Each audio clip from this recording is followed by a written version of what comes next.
feet, legs, spindles, and split spindles, plus other decorative elements, are much more easy to place if you hold down the Control-Shift keys while you're in the placement process. Remember that Shift overrides Snap to, and Control gives you control to place items wherever they may be needed.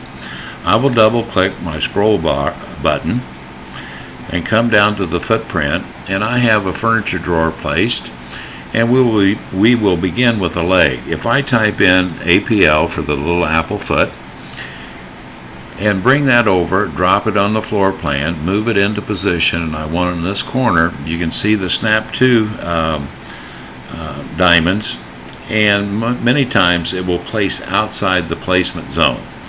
I like to drop the items outside the placement zone, hold down the Control-Shift key, and now we'll just move 4 feet on this diagram or on this cabinet quite quickly and easily. Again, I place outside, holding down the Control-Shift key, move the components into position, and just left-click to place. So we've just placed 4 feet very, very quickly. But you will notice I can only see that I have 2 apple feet on my footprint. If I put my cursor on a cabinet and just left-click hold, you will see the cabinet turns invisible, and you can see that I have all the component parts placed properly. I'll undo to get that back into position, and now we'll move over and work on a spindle.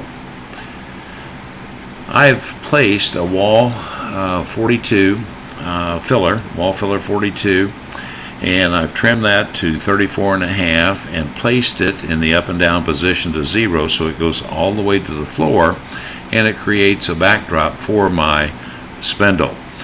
But as I zoom in, you'll see that I'm off 3/16 of an inch on each side. So here we can flush that by using the plywood ends option, or furniture plywood ends, FPE. And to add the attachment, you merely drag and drop, and you see how I've flushed this end, and I'll do the same on the base 30. And you can see how now that filler ties into the adjacent components beautifully. If we go down to an SP3 and right-click on this first spindle, 3x36, go to View Place, which takes us to the attributes, and here's the spindle. We're going to take that down to 34.5 in height.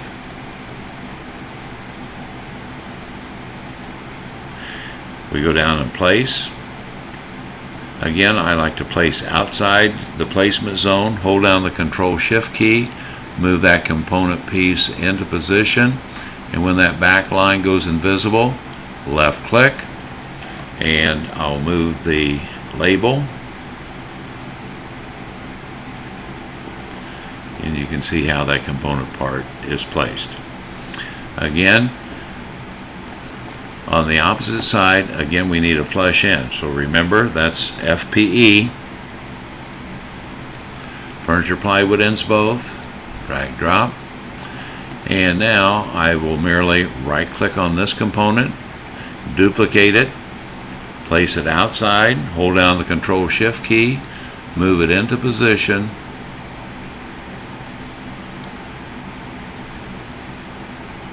there we go, and left-click. To do a split spindle, let me zoom in on this section. I've placed a wall 30-30 with integrated extended styles both, and you can see again we are off right here. So this 15-30 cabinet needs furniture plywood ends, so I'll place it there. And now that ties in beautifully, and we would probably do the same on the other side, and I've already completed that side.